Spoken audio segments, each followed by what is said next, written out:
Hello students, हम लोग आ गए हैं आज अपने एक नए वीडियो के साथ कन्वेंशनल सीरीज़ के अंदर। और आप देख सकते हो, मैं एक बार साइड हो जाता हूँ। यहाँ पे एनिलीन है, ये सारे पार्ट लिखे हुए हैं। आप इनमें से सारे क्वेश्चन अटेम्प्ट कर लो, सारा पार्ट अटेम्प्ट कर लो। जो नहीं हो रहा उसको छोड़ दो। मैं आपको 2 मिनट का टाइम देता हूँ, आप वीडियो पॉज करके अटेम्प्ट कर लो और उसके बाद फिर मैं अटेम्प्ट करूँगा, तो आंसर मिलाते चलिएगा, ठीक है। आई थिंक अभी तक आप लोगों ने अटेम्प्ट कर लिया होगा, तो चलिए स्टार्ट करते हैं। देखिए, ध्यान दीजिएगा, ये रहा एनिलीन। HNO2 लिखा हो या फिर NaNO2 + HCl लिखा हो और 0 से 5 डिग्री लिखा हो, बनता डाइजोनियम ही है, ठीक है। मतलब यहाँ पे आपको क्या बनाना है, बेंजीनियम, मतलब डाइजोनियम बनाना है। तो डाइजोनियम देखो ये हो जाएगा आपका, क्या बोलते हो, N2 + Cl- भी आप दिखा सकते हो, या फिर Cl ना दिखाओ, बेंजीन N2+ दिखा दो, बस यही सिंपल चलेगा। Cl तो है नहीं। अब देखो, इसका रिएक्शन आप बेंजीन से कराओगे तो बेंजीन की क्या करेगा, ये पैरा पे अटैक मारेगा। पैरा क्या, बेंजीन में तो कहीं भी अटैक मार दे, बात देखिए। तो फाइनल जो आपका प्रोडक्ट बनना है ना, वैसा बनेगा, एक डाई फॉर्म हो जाएगा, ठीक है। एनिलीन पर एसिडिक मीडियम में क्यों होता है, आप लोगों ने मैकेनिज्म में पढ़ रखा होगा। एसिडिक मीडियम में एनिलीन देता है और फिनॉल बेसिक मीडियम में रिएक्ट करता है डाइजोनियम के साथ। तो एनिलीन के साथ क्या हो जाएगा बताइए, एनिलीन के पैरा पे अटैक करेगा, है ना। तो ऐसा सिस्टम बन जाएगा, N डबल बॉन्ड N और ये रहा आपका NH2 एनिलीन, ठीक है। इसको आप जरा ऐसे सही से बना लीजिएगा। अच्छा, एक और चीज़, फिनॉल के साथ जब होगा तो ऑरेंज कलर का डाई बनता है। ये सब आपके NCERT में लिखा है, ये सब मोस्ट प्रोबेबल क्वेश्चन है। अभी आपके जो मेन होने वाला है एडवांस, मेंस में पूछा जाएगा, डायरेक्ट क्वेश्चन है। एडवांस में रिलेटिवली चांसेस कम है, मेंस में डायरेक्ट चांस है कि पूछा जाए, ठीक है। इसलिए मैं ये वाला कवर भी कर रहा हूँ कि आपके मेंस में थोड़ा हेल्प हो जाए, जेईई मेन के पॉइंट ऑफ व्यू से आपको क्वेश्चन दिख जाए, एनिलीन के सारे क्वेश्चन दिख जाए, क्योंकि इन्हीं में से एक कोई पूछा जाएगा अगर पूछा गया तो, ठीक है। ये वाला पार्ट खत्म आपका। आप क्या करो, ऊपर वाले पार्ट पे आ जाओ। डाइजोनियम था, HbF4 से करोगे, यहाँ पर थोड़ा हीटिंग हो जाए तो और बढ़िया है, ठीक है। यहाँ फ्लोरीन लग जाएगा, है ना, मेरे हिसाब से ये आप लोगों को मालूम होगा, ठीक है। फिर इसी का CuCN से करेंगे तो क्या लग जाएगा बताइए, बेंजीन हो और यहाँ से एक CN लगा दो आप, ठीक है। CuBr करोगे तो क्या लग जाएगा, बेंजीन हो और Br लग जाएगा, ठीक है। Ki से करोगे तो I लग जाएगा, ठीक है। यहाँ देख लो, इस साइड वाला एक थोड़ा लिख देता हूँ, CuCN से फिर क्या लग जाएगा, CN लग जाएगा, CuCnHCl, CuCN, ये मैंने 2 बार रिपीट कर दिया। अच्छा चलिए कोई नहीं, यहाँ पर CN लगा दीजिए ना। ये CN वाले से ना बहुत सारे रिएक्शन एक साथ हो सकते हैं, तो CN वाले पे ज़्यादा फोकस करिए। मैं CN वाले के कुछ अलग अलग इधर अच्छे रिएक्शन लिख रखे मैंने CN वाले के, उसके बहुत सारे क्वेश्चन पूछे जाते हैं, इसलिए थोड़ा फोकस करेंगे उस पर अच्छे से, ठीक है। CN का अमाइड भी बना सकते हैं, CN से एसिड भी बना सकते हैं, एसिड का फर्दर रिएक्शन करके एल्केन बना सकते हैं, और जब एसिड बन गया तो आपका एस्टरिफिकेशन करके एस्टर बना सकते हैं ना। तो बहुत सारा तरीका होता है वहाँ पर। चलिए, इसके बाद आप यहाँ देखो, यहाँ तक तो आई थिंक हो गया। उधर वाले पार्ट में जाते हैं, पहले इधर आ जाते हैं। NaNO2 HCl, तो NaNO2 क्या होगा, माइनस होगा, और ये असल में बेंजाइन मैकेनिज्म से होता है। तो आप डायरेक्टली भी याद रख सकते हो, अदरवाइज ये बेंजाइन मैकेनिज्म से तो हो ही जाएगा। तो बेंजाइन मैकेनिज्म से तो हो ही सकता है। अब आप देखिए जरा आगे, ध्यान दीजिएगा। हाँ, NaNO2 यहाँ पर बेंजाइन मैकेनिज्म से होगा, पर होना यही है आपका, या तो बेंजाइन समझ लो, या फिर आप अगर चाहो ना तो इसको एक और चीज़ से एज्यूम करके चल सकते हो। बेंजाइन वैसे सिलेबस में नहीं है, तो लोग क्या बोलते हैं कि भाई इसने SN2AR मतलब सब्स्टिट्यूशन कर दिया, सीधा उसी पे अटैक मार दिया। SN2AR नहीं, SN2AR बोल सकते हो, ठीक है। तो ये इसने NH2 सीधा अटैक मारा, आयोडीन को बाहर कर दिया, हाई टेम्परेचर दिया, प्रेशर भी थोड़ा ज़्यादा चाहिए होगा, लेकिन ठीक है। ऐसे भी आप लिख सकते हो कि यहाँ पर NH2 आ गया। अब NH2 का रिएक्शन CH3Cl से कराएंगे तो क्या होगा, कुछ नहीं लिखा है तो एक ही बार रिएक्शन कराना है। तो ये एज अ न्यूक्लियोफाइल अटैक कर देगा और Cl को बाहर कर देगा। तो क्या बन जाएगा, 37 नंबर आपका, देख लीजिए। ये हो गया बेंजीन, यहाँ पर NH और एक CH3। फर्दर और इसको आगे बढ़ा सकते थे, पर जगह नहीं था, तो जितना जगह है उसे में मैनेज करता है, ठीक है। चलिए ये वाला पार्ट हो गया, ऊपर वाला पूरा खत्म कर लेते हैं ना। आओ, H3PO2 से जब आप डालोगे तो असल में बेंजीन बन जाता है इसका। ये सब रिएक्शन आपको पता होने चाहिए पहले से, ठीक है।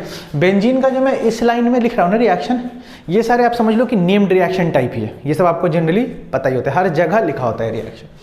अच्छा, एक और देखिए आप लोग यहाँ पर, इसका रिएक्शन बेंजीन का EtCl, तो AlCl3 यहाँ से क्या करेगा, Cl निकाल लेगा, ठीक है, Et+ बनेगा, और Et क्या करेगा, बेंजीन पर अटैक कर देगा एज अ इलेक्ट्रोफाइल, ठीक है। वही एल्काइलेशन है, फ्रेडल-क्राफ्ट एल्काइलेशन का एक एग्जाम्पल हो गया। एसाइलेशन भी डाल सकते थे, फिर वही है, जगह कम है और रिएक्शन बहुत सारे हैं, तो हम लोग ट्राई कर रहे हैं कि मैक्सिमम रिएक्शन आपको रिविजन करवा दें यहाँ पे, ठीक है। इसके बाद देखिए ना, यहाँ पे इस वाले पार्ट को ख़त्म कर लेते हैं पहले, फिर उस वाले पार्ट में शिफ्ट करेंगे, ठीक है। CuCN KCN आप जानते हो क्या होने वाला है। यहाँ तो बस ये क्या करेंगे आप इसको कि यहाँ पर बना दो ऐसा और यहाँ पे लगा दो CN। अब देखो जरा इस पे आप कॉन्सेंट्रेटेड H2SO4 डालोगे तो ये रिएक्शन जरा आप ध्यान रख लो, JEE के पॉइंट ऑफ व्यू से बहुत इंपॉर्टेंट है, इसको अमाइड में कन्वर्ट कर देता है, ठीक है। इसका मैकेनिज्म कहीं नहीं मिलेगा, मैकेनिज्म वैसे पढ़ना भी नहीं है, बस अमाइड में कन्वर्ट होता है कॉन्सेंट्रेटेड H2SO4 के साथ। मैंने 2-3 बार इसमें कवर किया अलग अलग टाइप से, तो आप उसको जरा ध्यान रखिएगा, ठीक है। ये सब भूलना नहीं होता, अगर आप भूल जाओगे ना बिना प्रैक्टिस के तो बाद में बहुत तकलीफ होती है पेपर में कि भाई समझ में आता है रिएक्शन ऐसा पढ़ा है पर पता नहीं ऐसा इसका क्या फाइनल क्या होगा आंसर, उसमें थोड़ा कन्फ्यूजन क्रिएट होने लगता है अगर रिविजन अच्छा ना हो तो रिविजन खूब करिए।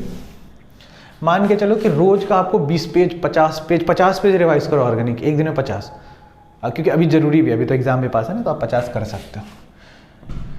या फिर मैं तो वही बोलूँगा कि सबसे अच्छा पूरा ही रिवाइज मार लो, है ना। 50-10 पेज का क्या ही है, आपने अगर पहले से रिवीजन कर रखा है तो फ्लो मेंटेन रहता है वैसे, तो पूरा ही रिवाइज कर लो। एक दिन पूरा मान लो 2 कॉपी आपके पास, एक दिन सुबह 1 कॉपी शाम को 1 कॉपी, ऐसे 3 दिन लगाओ पूरा ऑर्गेनिक का, ठीक है। और ऑर्गेनिक में होता है कि आप कॉपी रिवाइज करोगे तो बहुत बहुत इंप्रूव करता है मार्क्स, ठीक है। चलिए तो यहाँ पर तो सीधा ही हो जाएगा ना, ये तो कार्बोक्सिलिक एसिड बन जाएगा, आप लोगों ने पढ़ रखा होगा। साइनाइड का हाइड्रोलिसिस है कार्बोक्सिलिक एसिड, अब इसका के लिखा है मतलब कोलवेज इलेक्ट्रोलिसिस। अगर अभी भी आपने नहीं किया था अटेम्प्ट ये वाला, क्योंकि के नहीं समझ में आ रहा था, तो आप अभी पॉज करके अभी अटेम्प्ट कर लीजिए कोलवेज इलेक्ट्रोलिसिस, ठीक है। यहाँ पर क्या होता है असल में कोलवेज इलेक्ट्रोलिसिस में, यहाँ रेडिकल बनता है, यहाँ रेडिकल और ऐसे 2 मॉलिक्यूल कंबाइन हो जाते हैं, तो ये बाईफिनाइल बन जाता है ऐसा, ठीक है। CaONaOH क्या है, डिकार्बोक्सिलेशन है ना, तो यहाँ पे कार्बोक्सिलिक एसिड उड़ जाएगा और ये क्या बन जाएगा, बेंजीन में कन्वर्ट हो जाएगा, ठीक है। अब यूज इसी CN को बोला है कि पहले हाइड्रोलिसिस करा दो H3O+ से, तो ये बन जाएगा, ठीक है। और उसके बाद ये जब कार्बोक्सिल ET और H+, ETOH अल्कोहल के साथ एसिडिक मीडियम दिया है, ठीक है। और एसिडिक मीडियम में भी तगड़ा एसिडिक मीडियम देना होता है, मतलब अगर H+ लिख दिया तो हम लोग एज्यूम कर लेते हैं कि जो एप्रोप्रिएट कंडीशन है वो होगा ही होगा। तो यहाँ पर आपको जो था ना pH 1 और 2 के आसपास होना चाहिए। HCl भी नहीं देता है, जनरली H2SO4 डालते हैं, एस्टरिफिकेशन है, ध्यान से देखो ना। इसमें H3O+ डालोगे ये बन जाएगा, तो पहला तो वही है ना H3O+, तो ये बन गया।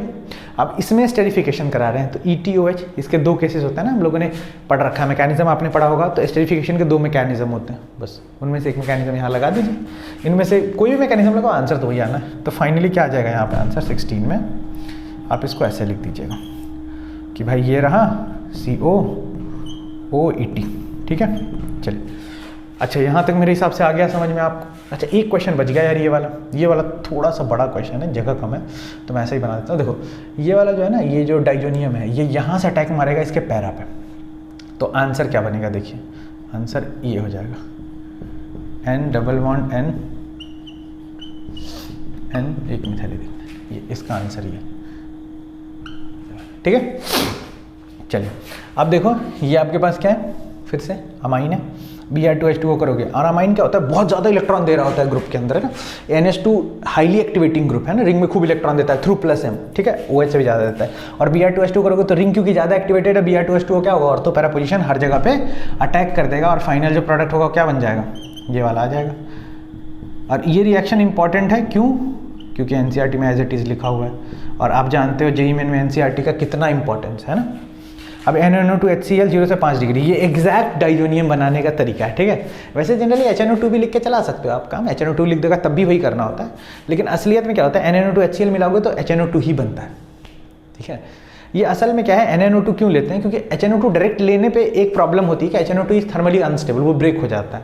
तो आप लैब में ना कभी आपको ये चीज़ रखा हुआ नहीं मिलेगा, आपको हमेशा क्या होगा, NaNO2 का ये मतलब नाइट्रस एसिड का सॉल्ट है, नाइट्रस एसिड है ना, नाइट्रस एसिड का सॉल्ट होगा, और HCl स्ट्रॉन्ग एसिड डालेंगे तो strong acid replace the salt of weak acid, ये वाला फंडा लगेगा और यहाँ पे HNO2 बन जाएगा। और वो जो HNO2 होता है वो जब इसके 1 डिग्री एसिनिलीन के साथ रिएक्शन करता है और जो डाइजोनियम बनाता है, ठीक है, बेंजीन डाइजोनियम, अगर Cl लगाया तो क्लोराइड, यहाँ पे तो Cl भी है ना तो क्लोराइड भी बोल देंगे, BDC बोलते हैं जिसको, वो 0 से 5 डिग्री तक स्टेबल होता है, उससे ऊपर या नीचे टेम्परेचर करके बॉन्ड उखड़ जाता है, ठीक है। तो यही यहाँ पे फंडा है, इसलिए टेम्परेचर लिखा है।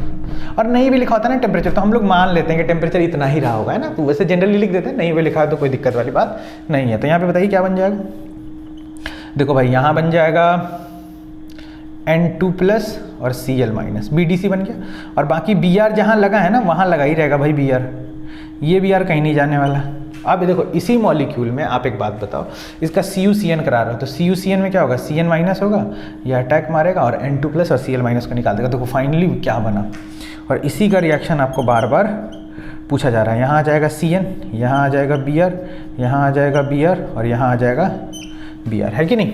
अब देखो आप इसका रिएक्शन करा रहे हो, इसको मैं क्या करता हूँ पूरा ब्रेक करके लिख देता हूँ, C ट्रिपल बॉन्ड N, यही होता है ना C ट्रिपल बॉन्ड। अब देखो यहाँ जो M ये है ग्रिग्नार्ड है, MEmgCl, ये क्या करेगा, ये यहाँ जाके अटैक करेगा, इसका इलेक्ट्रॉन ऊपर चला जाएगा और बाद में हाइड्रोलिसिस हो जाता है। ठीक है, एक ही बार अटैक होता है, याद रखिएगा। यहाँ पर एक्सेस में भी दिया हो ना तो साइनाइड के साथ ग्रिग्नार्ड एक ही बार अटैक करता है, उसके बाद फर्दर हाइड्रोलिसिस हो जाता है। इसके अमाउंट पर कोई फर्क नहीं पड़ता। ये सब आप लोगों ने मैकेनिज्म में देख लिया होगा। ठीक है, मैं क्या करता हूँ इसको थोड़ा आगे बढ़ा के लिख देता हूँ, यहाँ पर थोड़ा जगह ज़्यादा जाएगा, ऐसे बना दो ना। मान लीजिए यहाँ एक Br है, यहाँ एक Br है और यहाँ एक Br है और यहाँ पर C, यहाँ से क्या लग जाएगा, Me लग जाएगा और बाद में उसका हाइड्रोलिसिस करने पे C डबल बॉन्ड हो आ जाता है। जो यहाँ जो ये बना ना, इसको मैं इधर बता देता हूँ कि मान लीजिए ये है, मान लीजिए ये इधर पूरा रिंग का बात हो गया, यहाँ से Me लग गया और यहाँ से डबल बॉन्ड NH हो जाता है और यहाँ हाइड्रोलिसिस करोगे तो बीच से टूट के यहाँ ऑक्सीजन चला जाता है, यहाँ 2H चला जाता है। ठीक, तो कुल मिला के ये हो जाता है यहाँ पर। इसके बाद देखिए जरा 30 में कॉन्सेंट्रेटेड H2SO4। अब आप समझदार हो गए हो, कॉन्सेंट्रेटेड H2SO4 वाला रिएक्शन बता दिया था तुम लोगों को। देखो यहाँ भी बताया अमाइड बन जाता है ना, तो आप क्या बनाओगे कि भाई देखो पैरा पे तो Br लगा है, दोनों ऑर्थो भी Br ऑक्यूपाई करके रखा है और ये CONH2 है कि नहीं। अब यार डाइबाल H वाला याद करिए, रिएक्शन अगर आपने पढ़ा है तो पढ़ा ही होगा। डाइबाल H क्या करता है कि जो साइनाइड है ना इसको ऑक्सीडाइज करता है, पर ऑक्सीडाइज करके कहाँ रोक देता है, एल्डिहाइड पे रोक देता है। ठीक है, तो ये वाला आप थोड़ा याद रखना डाइबाल H, क्योंकि examination of point of view से, जेईई मेन के पॉइंट ऑफ व्यू से बहुत इंपॉर्टेंट है। एडवांस में भी ऐसे पूछ लेते हैं डाइबाल H वाला, मतलब ये थोड़ा रटने वाला है तो इसमें थोड़ा कांड हो जाता है, तो पूछ लेते हैं S3O+ डाल के। तो यहाँ पे आप क्या करिए, इसको ऐसे याद रख लीजिए कि यहाँ पर तो Br है।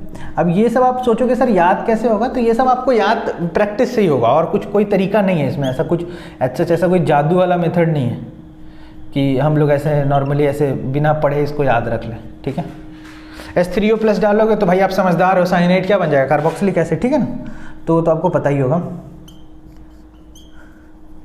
यहाँ पर लिख दो Br, यहाँ पर Br, यहाँ पर Br, यहाँ पर COOH।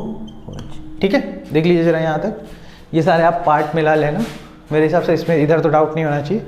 आगे बढ़ते हैं, कहाँ आ जाए, चलो पहले ये कर देता हूँ, उसके बाद इधर शिफ्ट कर जाएंगे। यहाँ पर कुछ अच्छा रिएक्शन है, ये वाला पार्ट जो मैंने लिखा है ना, ये वाला पार्ट, इससे क्वेश्चन आने के बहुत चांसेस है। मैं पहले ही बता दूँ, जेईई एडवांस और जेईई मेंस दोनों, तो आप चाहो तो इसको पॉज करके देख भी लो एक बार क्या ही है ना।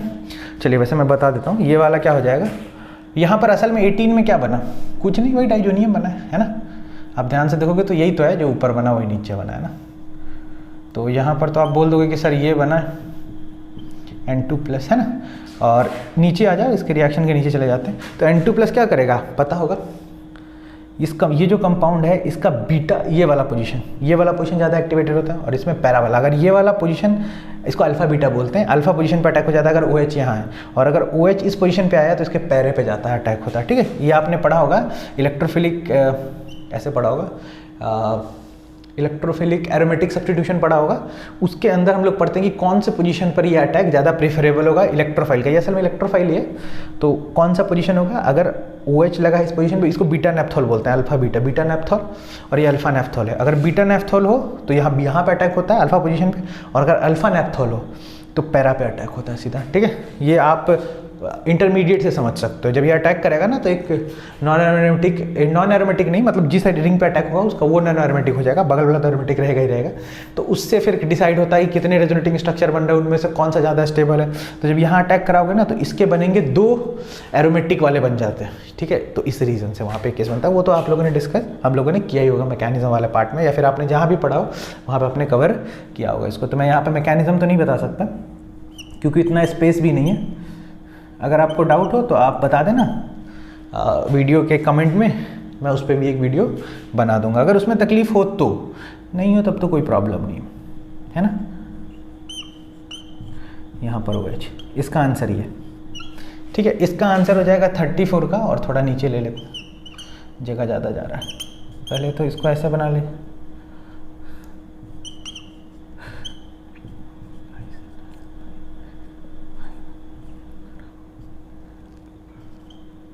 N डबल बॉन्ड N और यहाँ से,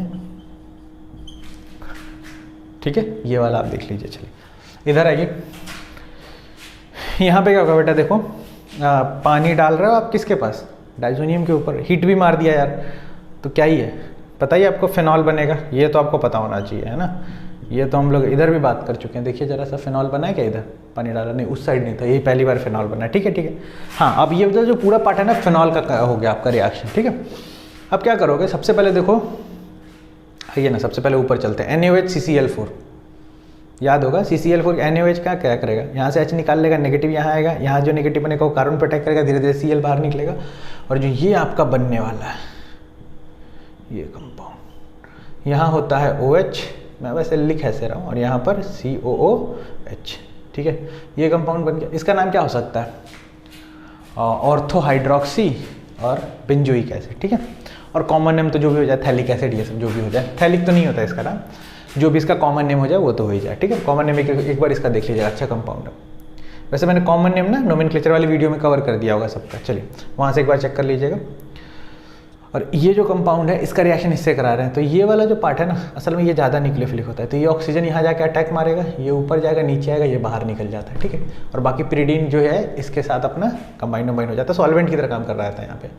तो ये देखिए जरा, ये क्या बन जाएगा, O, और ऊपर में लग गया C double bond O CH3, और यहाँ पर है COOH, ठीक है। यहाँ तक देख लीजिए, मेरे हिसाब से ये तो समझ में आ रहा होगा, ठीक है।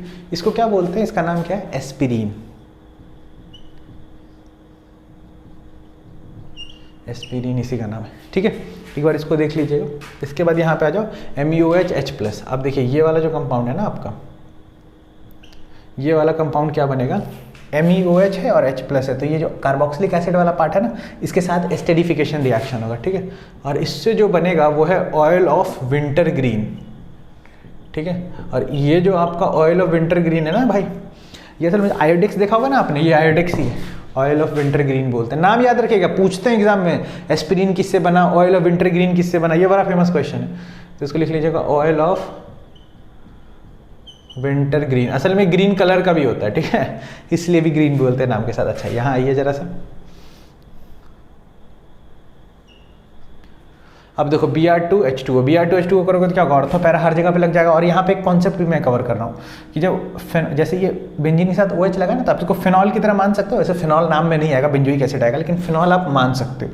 तो मान लो ये फिनॉल है, कार्बोक्सिलिक एसिड, ऑर्थो पैरा कहीं पे भी लगा, और Br2H2O करोगे ना तो कार्बोक्सिलिक एसिड CO2 बना के उड़ जाएगा। इसके साथ एक और, अगर SO3H होता या COH ऑर्थो पैरा पोजिशन पे हो फिनॉल के, और आप उसका Br2H2O से रिएक्शन कराओगे तो COOH निकल जाएगा, CO2 बना के, SO3 बन जाएगा, SO3H मतलब सल्फोनिक एसिड बन जाएगा, SO3 गैस बना के।